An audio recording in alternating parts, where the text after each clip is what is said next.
Students, last video we were reading in transformation from simple to complex sentences containing adverb clauses. Part first. Today we will read part second of this chapter. Further, the next rule of this chapter is if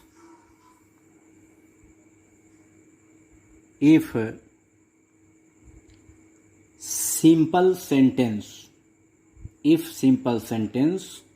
expresses purpose, so that is used to make complex sentence. अर्थात इसमें बताया जा रहा है कि यदि simple sentence से उद्देश्य प्रकट होता है या पर्पज का बोध होता है तो कॉम्प्लेक्स सेंटेंस बनाने के लिए सो दैट का प्रयोग करते हैं. सो दैट मीन्स होता है ताकि या जिससे. जब पर्पज का बोध होगा, उद्देश्य का बोध होगा सिंपल सेंटेंस में, तो कॉम्प्लेक्स सेंटेंस बनाते समय शो दैट का प्रयोग करेंगे. कल पिछले वीडियो में इसके पार्ट फर्स्ट में आपको विभिन्न प्रकार के कंजक्शंस बताए गए थे. उन्हीं कंजक्शंस का भावानुसार प्रयोग करके हम कॉम्प्लेक्स सेंटेंस बनाते हैं रूल के माध्यम से.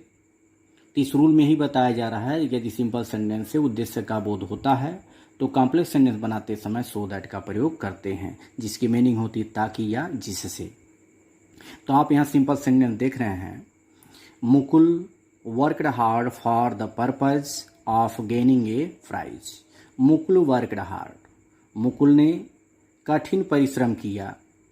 For the purpose of gaining a prize, यानी कि एक पुरस्कार प्राप्त करने के उद्देश्य से. इसमें आप देख रहे हैं उद्देश्य का बोध हो रहा है, इसलिए सो दैट का प्रयोग करेंगे. तो आपका देख रहे हैं कॉम्प्लेक्स सेंटेंस बनाया गया है मुकुल वर्कड हार्ड. यानी कि इससे मतलब ये होगा कि मुकुल ने कठिन परिश्रम किया ताकि वह एक पुरस्कार प्राप्त कर सके. वही यहाँ बनाया गया है Mukul worked hard so that. यहाँ देख रहे हैं सो दैट का प्रयोग किया गया है. He might gain a prize, जिससे या ताकि वह एक पुरस्कार प्राप्त कर सके. एक चीज यहाँ ध्यान देंगे कि यदि आपका ये जो फर्स्ट क्लास है यदि यह पास्ट टेंस में है तो सो दैट के बाद जो हम सब्जेक्ट लिखेंगे, जो प्रोनाउन लिखेंगे, उसके बाद हम माइट का प्रयोग करेंगे. यदि यह प्रेजेंट टेंस में रहेगा तो मे का प्रयोग करेंगे, यदि यह पास्ट टेंस में है तो माइट का प्रयोग करेंगे. तो इस तरह से हम उद्देश्य का बोध होने पर सो दैट का प्रयोग करते हैं. इसी क्रम में आपका जो नेक्स्ट रूल है वह यह है कि if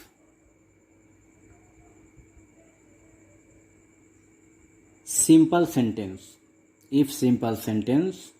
expresses condition, if is used to make complex sentence. अर्थात यदि सिंपल सेंटेंस शर्त का बोध कराता है या यदि सिंपल सेंटेंस से कंडीशन अर्थात शर्त प्रकट होती है तो उसमें इफ का प्रयोग होगा. अर्थात इफ का प्रयोग करते हुए कॉम्प्लेक्स सेंटेंस बनाते हैं जब हमारा सिंपल सेंटेंस कंडीशन का बोध कराएगा. तो यहाँ आप देख रहे हैं लिखा गया है without getting leave from their master they can't go out. तो यहाँ पर इस सेंटेंस से शर्त का बोध कराया गया है, शर्त का बोध हो रहा है. Without getting leave from their master they can't go out, यानी कि वे बिना अपने मालिक से अवकाश प्राप्त किए बिना, अर्थात वे अपने मालिक से बिना अवकाश प्राप्त किए बाहर नहीं जा सकते। इसमें शर्त है कि उनको अवकाश प्राप्त करना है, लीव लेना है, तभी वो बाहर जा सकते हैं। कंडीशन का बोध करा रहा है, इसलिए हम इफ का प्रयोग करेंगे।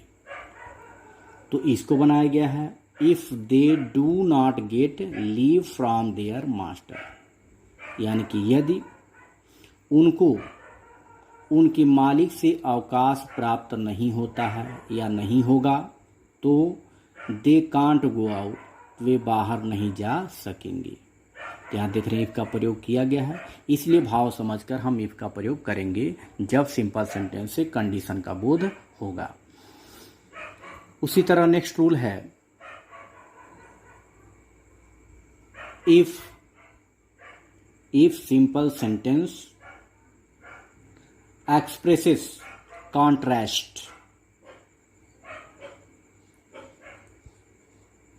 though or although is used to make complex sentence, अर्थात यदि सिंपल सेंटेंस से कॉन्ट्रास्ट अर्थात विपरीतता का बोध होता है या विपरीतता प्रकट होती है तो कॉम्प्लेक्स सेंटेंस बनाने के लिए हम आल्दो या दो का प्रयोग करेंगे। आल्दो या दो में से किसी का प्रयोग कर सकते हैं अपनी इच्छा अनुसार। यहाँ देख रहे हैं लिखा गया है in spite of all his riches he is not happy, यानी कि पूरी तरह से संपन्न होने के बावजूद भी वह खुश नहीं है, यानी कि वह धन धान से भरपूर है, उसके पास धन धान भरा हुआ है, फिर भी वह प्रसन्न नहीं है, खुश नहीं है। तो इसमें आप देख रहे हैं कि एक तो ये धनी भी है, तो धनी लोग होते हैं तो खुश होते हैं, लेकिन इसके विपरीत वह खुश नहीं है। तो इस तरह से देख रहे हैं सिंपल सेंटेंस से विपरीतता का बोध हो रहा है। तो ऐसे कंडीशन में हम आल्दो का प्रयोग करेंगे, अर्थात ऐसे यद्यपि वह बहुत धनी है, यद्यपि वह बहुत धनी है फिर भी खुश नहीं है। तो Aldous he is very rich he is not happy, या दो आल्दो की जगह दो का भी प्रयोग कर सकते हैं, दो he is very rich he is not happy. तो इसको इस तरह बनाएंगे। उसी तरह आपका जो नेक्स्ट रूल है वह यह है कि if simple sentence expresses comparison then or so dots as or as dots as is used to make complex sentence, अर्थात यदि सिंपल सेंटेंस से कंपैरिजन अर्थात तुलना प्रकट होती है तो कॉम्प्लेक्स सेंटेंस बनाने के लिए भावानुसार देन का या सो डॉट्स एज का या एज डॉट्स एज का प्रयोग करते हैं। तो यहाँ आप देख रहे हैं लिखा गया of all the boys in the class Raman is most industrious, यानी कि कक्षा के क्लास के सभी बच्चों में सभी लड़कों में रमन बहुत मेहनती है। तो यहाँ पर देख रहे हैं तुलना किया गया है और यह तुलना आपका सुपरलेटिव डिग्री में है। तो सुपरलेटिव डिग्री को कैसे बदलते हैं कंपैरेटिव डिग्री में या पॉजिटिव डिग्री में, आप लास्ट वीडियोज में जान चुके हैं। डिग्रीज ऑफ कंपैरिजन चैप्टर के अंतर्गत उसमें आपको हर नुक एंड कॉर्नर बताया गया था। तो ये आपका सुपरलेटिव डिग्री में है तो इसको हम चेंज करेंगे पॉजिटिव डिग्री में। तो चेंज करेंगे तो आपका बनेगा no other boy in the class is so industrious as Raman. तो इस प्रकार से भावानुसार हम सिंपल सेंटेंस को कॉम्प्लेक्स सेंटेंस में चेंज करते हैं।